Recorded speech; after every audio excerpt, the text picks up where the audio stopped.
Now we're just going to briefly hear a little bit from the man himself about to make the technology work.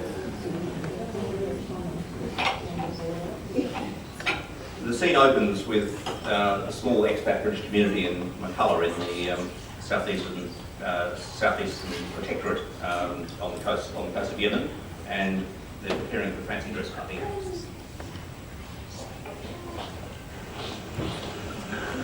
Amateur movies may have been unexpectedly spectacular, but shortly after there was my memorable effort to celebrate Halloween.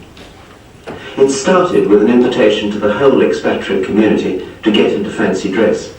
Theme, something to do with the devil, and spend the evening at Mark and Wendy Vivas Carter's.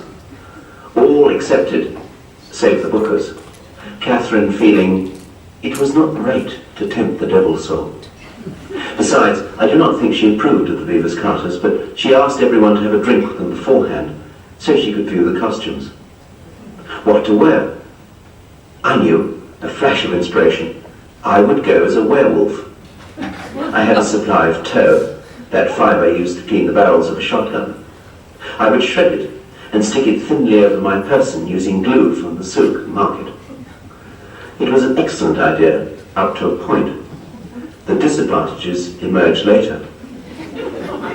It took me hours to get dressed with the assistance of an Arab friend, the local passport officer, Isa Musallam. I had an animal skin round my waist, and that was it. No glasses. Werewolves did not suffer from short-sightedness, and I had to leave them off at the start, so they did not get glued on by mistake. I sipped at a long glass of whiskey and peered myopically at myself in the glass. Not bad. I had coal round each eye. Long henna-tipped claws of cardboard were tied to each finger and toe. My helper, a bit unsteady on his feet, was enthusiastic. An hour later, I shambled my way next door for those drinks at the Booker's. As I went in through the entrance and started towards their stairs to the party above, I met the Arab cook descending with an empty Gordon's gin bottle. We also used them to store water, in each hand. I was mystified at my reception. He slumped to the floor, shrieking and waving the bottles at me. I soon realized that for some reason he was hysterical, and I went over to him to calm him. As I bent over him, he fainted. I tried to shake him awake. I saw his eyes open. I smiled and greeted him. He shrieked again, and his eyes rolled into his head. I shrugged. Must be unwell, poor fellow.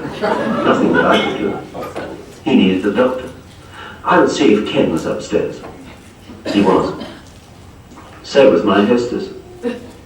As I entered the Booker's living room, Catherine was coming towards me, a tray in her hand. She dropped it, and what was on it fell and broke. I bent clumsily to help retrieve the fragments. It doesn't matter, she said acidly. We don't use them much. They were only wedding presents. I felt unwelcome and went over to the corner where Ken was eyeing me. Magnificent, he said.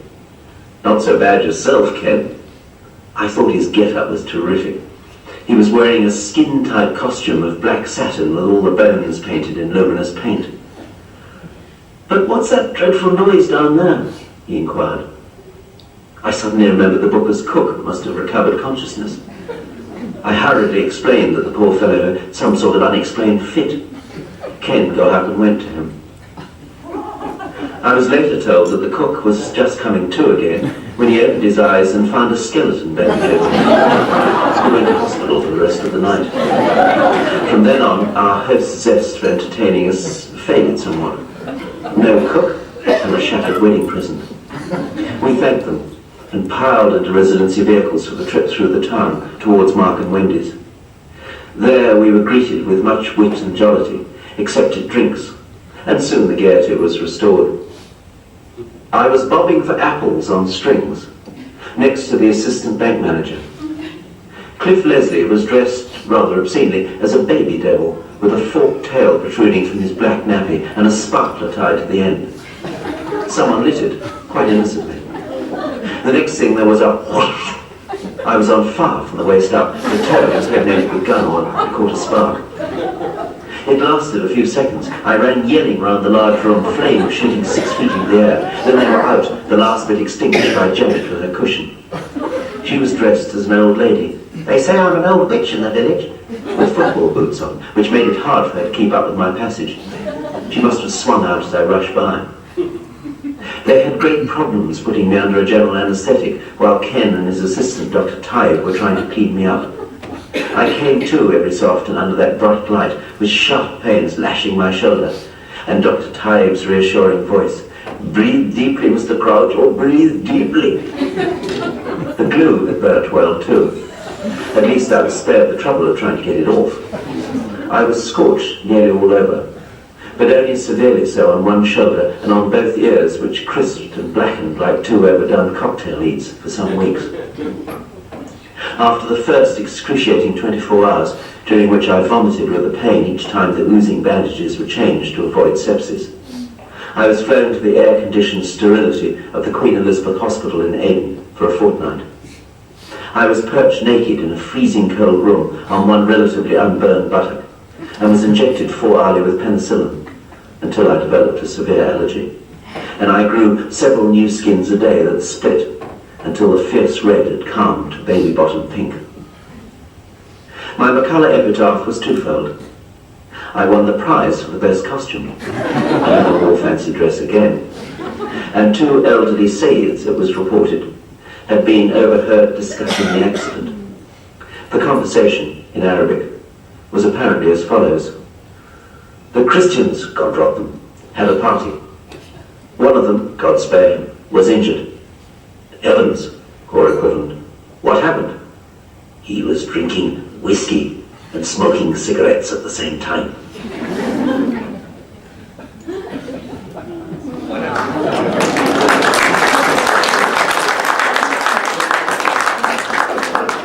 I believe the story is, the essence is accurate, possibly slightly embroidered as Dad liked to do. We're now going to throw very briefly to some slides just go through Dad's life. During this occasion, you might just get a charge of glasses, and if you miss any of the slides, they're on a fairly fast rotation, it'll be in the background for the rest of the evening. So just technology works.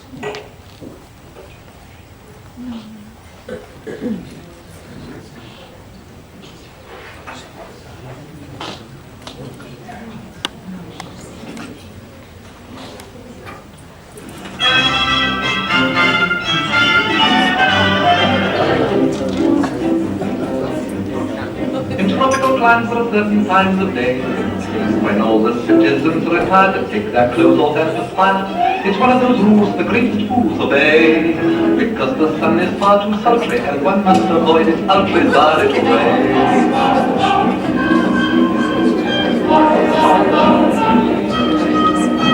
The natives grieve when the white men leave their huts, because they're obviously, definitely nuts. Mad dogs and Englishmen go out in the midday sun. The Japanese don't care to, the Chinese wouldn't dare to.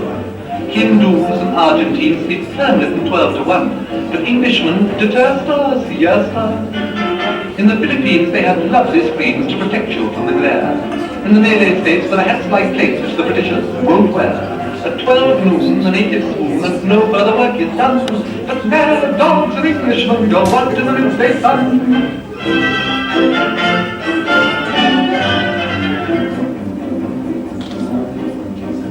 It's such a surprise for the Eastern eyes to see that though the English are effete, they're quite impervious to heat. When the white man rides their native hides in glee, because the simple creatures hope he will impale his solar topi on the tree.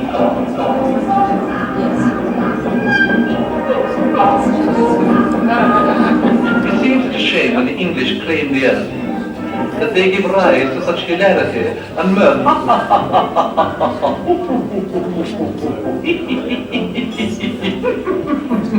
Mad dogs and Englishmen go out in the midday sun. The toughest vermin bandit can never understand it. In Rangoon, the heat of noon is just what the natives shun. They put their scotch or lie down and lie down. In a jungle town where the sun beats down to the range of man and beast, the English garb and the English star merely gets a bit more creased. In Bangkok, at 12 o'clock they foam at the mount and run. But mad dogs and Englishmen go out in the midday sun. Mad dogs and Englishmen go out in the midday sun. The smallest Malay rabbit deplores this foolish habit. In Hong Kong, they strike a gong and fire up a noonday gun to reprimand each inmate who's in late. In the mangrove swamps by the Python Romps, there is peace from 12 to 2. Even caribous lie around and snooze, there's nothing else to do. In Bengal, to move at all is seldom if ever done. But mad dogs and Englishmen go out in the midday, out in the midday, out in the midday, out in the midday, out in the midday, out in the midday, out in the midday sun.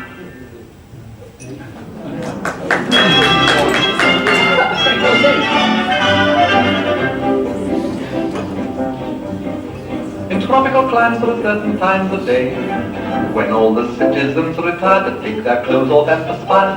It's one of those rules the greatest fools obey, because the sun is far too sultry and one must avoid its ultraviolet ray.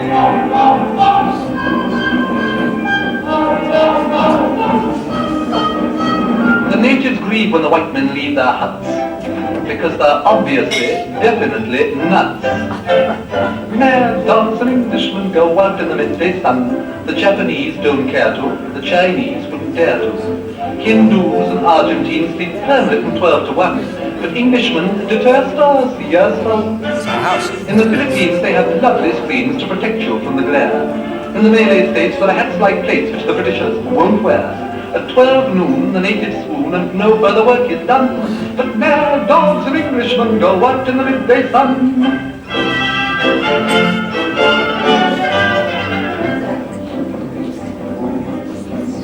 It's such a surprise the Eastern eyes to see that though the English are effete, they're quite impervious to heat. When the white man rides every native hides in glee, because the simple creatures hope he will impale his solar topee on the tree.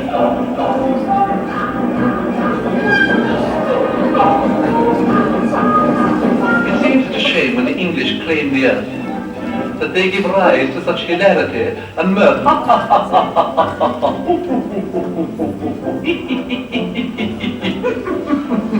Mad dogs and Englishmen go out in the midday sun. The toughest Burmese bandit can never understand it. In Rangoon, the heat of noon is just what the natives shun. They put their scotch or lie down and lie down. In a jungle town where the sun beats down to the range of man and beast, the English garb of the English style merely gets a bit more creased. In Bangkok, at 12 o'clock they foam at the mount and run.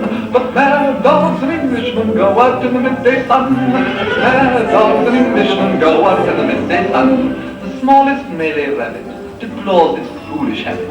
In Hong Kong, they strike a gong. As you may have emerged, that stuff and Dad's story about never going in fancy dress again was complete rubbish. He loved every opportunity. Look, this is pretty much concluding the formal end of the evening. I believe they're throwing us out at 9:30, so please stay and have a drink. It only remains to me to ask you to raise your glasses, and I'd just like to toast tonight.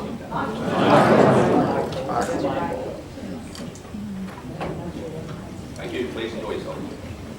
That's good. Yeah, that's good.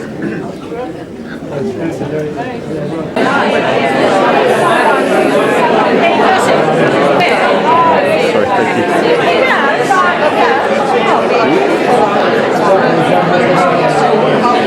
you.